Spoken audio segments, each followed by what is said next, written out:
어릴 적부터 우리는 수많은 사랑 이야기를 접합니다.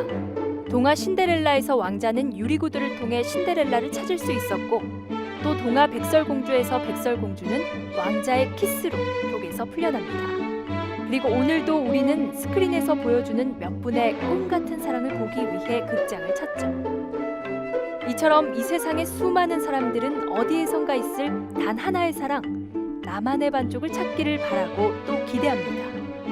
그리고 그 반쪽을 찾을 수 있다는 희망은 아름다운 사랑 이야기를 통해 더욱더 커져가죠. 바로 지금 우리 주변에는 영원한 사랑을 위해 반쪽을 찾는 또 다른 반쪽들이 존재하고 있습니다. 다큐터치 오늘은 이 사랑에 관한 반쪽에 대해 고찰해 보도록 하겠습니다.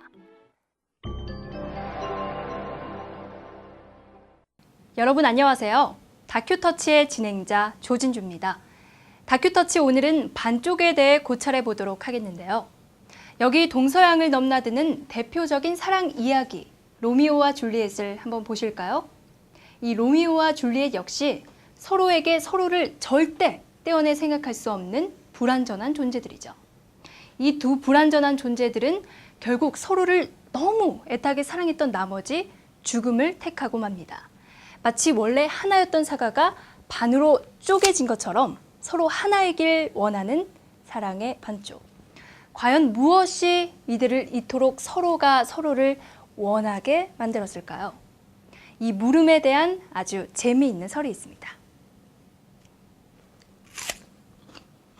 맛있네요. 플라톤의 향연에서 고대 그리스의 유명한 철학자들이 사랑에 관한 토론을 벌입니다.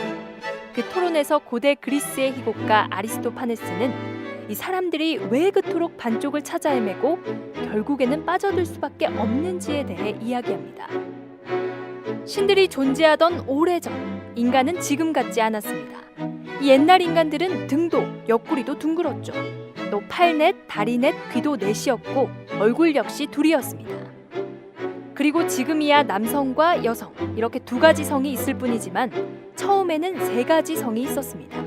남성과 여성, 그리고 여성과 남성이 혼합된 제3의 성, 이 세 가지 성이 말이죠. 그런데 힘이 장사이고 야심이 대단했던 인간들은 신들의 세계를 공격했던 모양입니다. 결국 제우스는 고민 끝에 인간의 힘을 약하게 하기 위해 인간을 둘로 가릅니다. 그 후 의술의 신 아폴론에게 이 두 쪽으로 나눠진 인간들의 상처를 치료해주게 하죠. 이렇듯 원래 하나였던 인간이 둘로 나누어졌기 때문에 나누어진 하나하나는 자기 자신이던 또 다른 반쪽을 갈망합니다. 그런데 말이죠. 여성에서 갈려나온 여성 반쪽이들은 남성에 대해 별로 관심이 없습니다. 여성이면서도 여성을 좋아하는 여성 반쪽이들이 바로 이들이죠. 또 남성이면서도 남성을 좋아하는 남성 반쪽이들이 바로 이들이고요. 그렇다면 현실에서는 어떨까요? 여기 세 가지 모습의 반쪽들이 존재하는군요. 우리의 반쪽들은 또 하나의 반쪽들을 만납니다. 하나는 일반적인 남녀 간의 사랑이죠. 행복해 보이는군요. 그렇다면 나머지 두 가지 모습의 사랑은 어떨까요?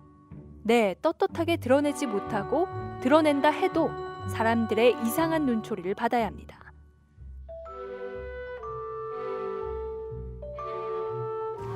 왜 유독 사람들은 이 두 가지 모습의 사랑에게만 심리적으로 신경질적인 반응과 시선을 보내는 걸까요? 물론 신하의 말을 완전히 따를 수는 없겠지만 신하에 의하면 이 두 가지 사랑은 고대에는 지극히 당연한 것이었습니다. 하지만 지금 현실은 그렇지 않죠. 그렇다면 우리가 매일 접하는 TV를 한번 살펴볼까요? 처음에 TV에는 아까 보여드렸던 두 가지 사랑, 소위 동성애는 절대 브라운관에 등장할 수 없는 것이었습니다. 1990년대 후반 한 방송사가 동성애자를 다룬 단막극을 방영하면서 이 당시 시청자들에게 새로운 충격을 안겨주었죠. 바로 노희경 작가의 슬픈 유혹. 하지만 이 단막극은 시청자들의 비판을 받게 됩니다. 보기 불편하다는 이유였죠. 브라운관도 마찬가지였습니다. 드라마 슬픈 유혹과 비슷한 시기에 나온 여고괴담2는 여자 주인공 2명의 미묘한 감정을 동성애 코드로 표현했습니다. 사회적으로 받아들이기 어려운 내용이었죠. 그래서 그런 걸까요? 여고괴담 2 역시 흥행에 실패하고 맙니다. 하지만 브라운관은 TV와 달리 끊임없이 사랑의 한 소재로 동성애를 끌어들이죠. 2001년 영화 번지점프를 하다를 거쳐 2005년 영화 왕의 남자가 관객수 1000만을 넘는 기록을 세웁니다. 왕의 남자는 특이하게 우리의 역사 속의 동성애 코드를 끌어들인 영화였죠. 이 영화의 흥행은 동성애 코드가 상업적으로 성공할 수 있다는 가능성을 보여줬습니다. 그리고 TV에서도 활발하게 동성애 코드가 등장하기 시작하죠. 2007년 드라마 커피 프린스 1호점에 이어 최근작 개인의 취향까지. 하지만 이 두 드라마는 단지 동성애를 남녀 간의 사랑을 흥미있게 그려내는 장치로 쓰고 있을 뿐이었죠. 반면 김수현 작가의 최근 드라마 인생은 아름다워는 진짜 동성애자, 거기다 이 동성애를 가족의 문제로까지 연결시키고 있죠. 드라마 인생은 아름다워는 방영 당시와 현재까지도 많은 논란을 낳고 있습니다. 시청자들은 이 드라마를 통해 동성애에 대한 찬반들을 늘어놓기 시작했죠. 자, 그렇다면 다른 나라는 어떨까요? 미국과 영국으로 한번 가보시죠. 네, 동성애자가 방송에 등장하는 것이 아무런 문제가 되지 않고 있습니다. 드라마 인생은 아름다워의 한 대목입니다. 30이 넘은 아이들이에요. 우리는 저 스스로 선택한 삶의 방식에 간섭할 생각이 없습니다. 둘이 같이 있으면 둘 다 서로 편안해하고 많이 좋아해요. 우리한테는 있을 수 없는 일이에요. 이 약물고 저 하나 희생하면 온 집안 살리고 저도 인간답게 살 수 있는데 왜 기어이 손가락질 받으며 비웃음거리로 살아요? 동성애자를 왜 폭행을 자식으로 둔 두 어머니들의 이 상반된 생각처럼 우리 주변에도 다양한 찬반들이 존재하고 있습니다.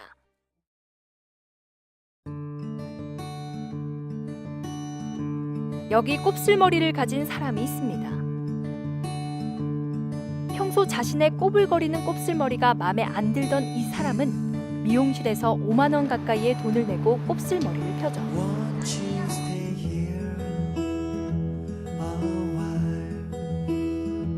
이런, 하지만 비가 오는군요.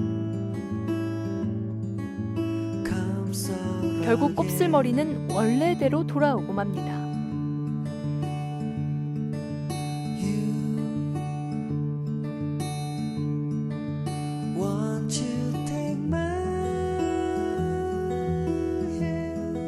여러분이 인정하든 인정하지 않든 이런 반쪽들도 있습니다. 그리고 현재도 끊임없이 논란이 되고 또는 숨겨야 하고 또는 변하기 어려운 반쪽들이죠. 곱슬머리를 가진 이 사람처럼 다시 돌아오고야만 하는 우리 주변의 반쪽들 중 하나가 아닐까요?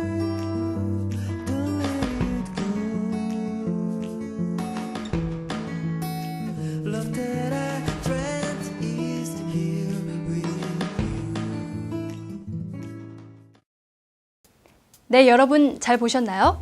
다큐터치 2화는 곱슬머리에 대해 고찰해 보도록 하겠습니다. 과연 여러분이 생각하는 곱슬머리에 대한 이미지는 무엇입니까? 자, 곱슬머리를 터치하세요. 생각에 손대는 순간 생각은 감동을 입습니다. 다큐터치 다음 화를 기대해 주십시오.